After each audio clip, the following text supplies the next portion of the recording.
ആലപ്പുഴ കായംകുളത്ത് മാത്രം തട്ടിപ്പിനിരയായത് 700ഓളം പേരാണ്. ലോൺ എടുത്താണ് പലരും പണം നൽകിയത്. ഈ പണത്തിന്റെ പലിശ അടയ്ക്കേണ്ട അവസ്ഥയാണിപ്പോഴെന്ന് ഇരകൾ പറയുന്നു.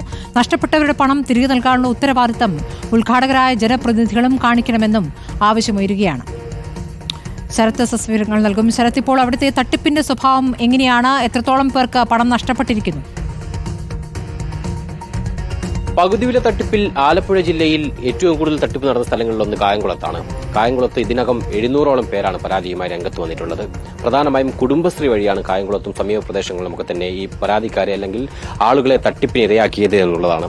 നമുക്കൊപ്പം ADSമാരൊക്കെ തന്നെയുണ്ട്. എങ്ങനെയാണ് ഈ നിങ്ങളെ ഇവർ സമീപിക്കുന്നതും ആളുകളെ ഈ തട്ടിപ്പിലേക്ക് ഉൾപ്പെടുത്തുന്നതൊക്കെ? ഇതിന്റെ ഒരു തുടക്കം എങ്ങനെയാണ് കായംകുളത്ത് എത്തുന്നത്? തുടക്കം എന്ന് പറഞ്ഞാൽ ആദ്യം മെമ്പർഷിപ്പ് എടുക്കാനെന്നും പറഞ്ഞ് നമ്മളെ വിളിച്ച് മെമ്പർഷിപ്പ് എടുത്തു കഴിയുമ്പോൾ ഒരു മെമ്പർഷിപ്പിന് 325 രൂപ. എന്തിന്റെ മെമ്പർഷിപ്പ്? സീഡ് സൊസൈറ്റിയുടെ? സീഡ് സൊസൈറ്റിയില് മുതുകുളം സീഡ് സൊസൈറ്റി എന്ന് പറഞ്ഞൊരു ഇതുണ്ട്. അവിടെ സ്ത്രീകൾക്ക് പകുതി വിലയ്ക്ക് എല്ലാ സാധനങ്ങളും, തയ്യൽ മെഷീന്, ലാപ്ടോപ്പ്, ഗൃഹോപകരണങ്ങൾ, പിന്നെ 2 വീലർ, അങ്ങനെയെല്ലാം പകുതി വിലയ്ക്ക് സ്ത്രീകൾക്ക് കൊടുക്കുമെന്നുള്ള ഒരു പ്രൊജക്റ്റ് വന്നിട്ടുണ്ട്.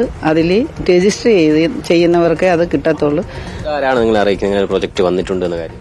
അത് ഈ 40ാം വാർഡിലെ ഒരു പ്രൊമോട്ടറാണ് നമ്മളോട് ഇത് പറയുന്നത്. പിന്നെ ലോകം മൊത്തം എല്ലാവരും കൊടുത്തു കഴിഞ്ഞപ്പോൾ ഓരോരുത്തർ ചോദിച്ച് നിങ്ങളാരും അറിഞ്ഞില്ലയോ, നിങ്ങൾക്ക് കിട്ടിയില്ലയോ, ഞങ്ങൾക്ക് എന്താ മേടിച്ചു തരാഞ്ഞ് എന്ന് ചോദിച്ചപ്പോൾ നമ്മൾ തിരക്കിയപ്പോഴാണ് ഇതുപോലെ അവർ പറഞ്ഞു, ചേച്ചി അതുപോലെ 325 രൂപ കൊടുത്ത് രജിസ്റ്റർ ചെയ്യുന്നവർക്കേ കിട്ടത്തുള്ളൂ. അങ്ങനെ വന്ന് 325 രൂപ കൊടുത്ത് ഞാൻ ആദ്യം രജിസ്റ്റർ ചെയ്ത് കഴിഞ്ഞപ്പോൾ പറഞ്ഞു, ചേച്ചിക്ക് 2 വീലർ കിട്ടത്തില്ല, ലൈസൻസ് ഉള്ളവർക്കേ കിട്ടത്തുള്ളൂ, അതുകൊണ്ട് വീട്ടിൽ വേറെ ആരുടെയെങ്കിലും പേരിൽ രജിസ്റ്റർ ചെയ്യാൻ പറഞ്ഞു. അങ്ങനെ എൻ്റെ മോടെ പേരിൽ കൂടെ രജിസ്റ്റർ ചെയ്തു. മോടെ പേര് പൈസ അടച്ചു, 60,000 രൂപ അടച്ചു. 3 മാസത്തെ കാലാവധി പറഞ്ഞ് അടച്ചു. 3 മാസം കഴിഞ്ഞപ്പോൾ ചോദിച്ചപ്പോൾ പറഞ്ഞ് അത് ഉടനെ ഉണ്ട് ചേച്ചി, ഉടനെ കിട്ടും. ഈ അനന്തകൃഷ്ണനും നമ്മളുമായിട്ട് ബന്ധമൊന്നുമില്ല. പിന്നെ ഈ പ്രൊമോട്ടർമാരെയാണ് നമ്മൾ വിളിക്കുന്നത്. അവരെ വിളിച്ചപ്പോൾ അവർ പറഞ്ഞു, ചേച്ചി പേടിക്കണ്ട, ഞങ്ങളും ഒക്കെ പൈസ അടച്ചതാ, അതുകൊണ്ട് നിങ്ങൾ പേടിക്കണ്ട, പൈസ എപ്പോഴായാലും വണ്ടി കിട്ടും. പ്രൊമോട്ടർമാരെയൊക്കെ സെലക്ട് ചെയ്തിട്ടുണ്ടായിരുന്നു. പ്രൊമോട്ടർമാരെ സെലക്ട് ചെയ്തെന്ന് പറഞ്ഞാൽ നമ്മുടെ 44 വാർഡ് ADSമാരെ വിളിച്ചിട്ട് ടൗൺ ഹാളിൽ വെച്ചൊരു മീറ്റിംഗ് നടത്തി. അപ്പം മീറ്റിംഗ് നടത്തിയ സമയത്ത് ഞാനില്ലായിരുന്നു. അപ്പം അന്നേരം ഇവര് 8 പ്രൊമോട്ടർമാരെ ആദ്യം സെലക്ട് ചെയ്ത്, അതും രാഷ്ട്രീയപരമായിട്ടാണ് എടുത്തത്. പക്ഷെ രാഷ്ട്രീയ പറഞ്ഞിട്ട് കഥയില്ലല്ലോ നമ്മൾ. ഇതെന്ന് പറയുമ്പം തട്ടിപ്പാണെന്ന് നമ്മൾ അറിയുന്നില്ല. അപ്പൊ ഈ തട്ടിപ്പിന് ഇരയായ നമ്മുടെ കുടുംബശ്രീയെ പിടിച്ചാൽ എല്ലാം നേരെയാകും, തട്ടിപ്പും നടക്കും. ഏതൊരു കാര്യങ്ങൾ മുൻപന്തി നിൽക്കുന്ന കുടുംബശ്രീ അല്ലേ. ഇപ്പൊ ഈ ജില്ല മൊത്തവും നടക്കുന്ന കുടുംബശ്രീപരമായിട്ടുള്ള കാര്യങ്ങളാണ് നടക്കുന്നത്.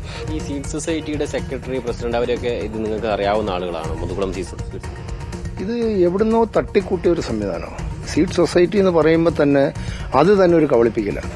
കാരണം ബോധപൂർവം കബളിപ്പിക്കുക എന്നുള്ള ലക്ഷ്യം വെച്ചുകൊണ്ടാണ് ഈ പാവപ്പെട്ട വനിതകളെ മുഴുവൻ ഇതിനകത്ത് ഒരുപാട് പേരെ ചേർത്തു. 325 രൂപ വെച്ച് വാങ്ങിച്ചു എന്ന് മാത്രമല്ല, അതിനുശേഷം 500 രൂപ നോട്ടറിക്ക് കൊടുക്കാനാണെന്ന് പറഞ്ഞ് വാങ്ങിച്ചു, 500 രൂപ പത്രം വാങ്ങിച്ചു. ഇതെല്ലാം വിശ്വസിപ്പിക്കുകയാണ്. അവർ പറയുന്നത് പോലെ പ്രധാനമായും ഈ പലരും ഈ പണം നൽകിയിട്ടുള്ളത് MLA അല്ലെങ്കിൽ പ്രാദേശിക നേതാക്കളൊക്കെ മുൻപന്തിയിലുണ്ട് എന്ന ധൈര്യത്തിലാണ്. അതുകൊണ്ട് തന്നെ അവരൊക്കെ തന്നെ മുൻകൈയെടുത്ത് തന്നെ ഈ പ്രശ്നം പരിഹരിക്കണം എന്നുള്ള ഒരു ആവശ്യം കൂടിയാണ് നാട്ടുകാർ മുന്നോട്ട് വെക്കുന്നത്. വീഡിയോ ജേർണലിസ്റ്റ് സിദ്കുമാറിനൊപ്പം റിപ്പോർട്ടർ ശരത് ആലപ്പുഴ.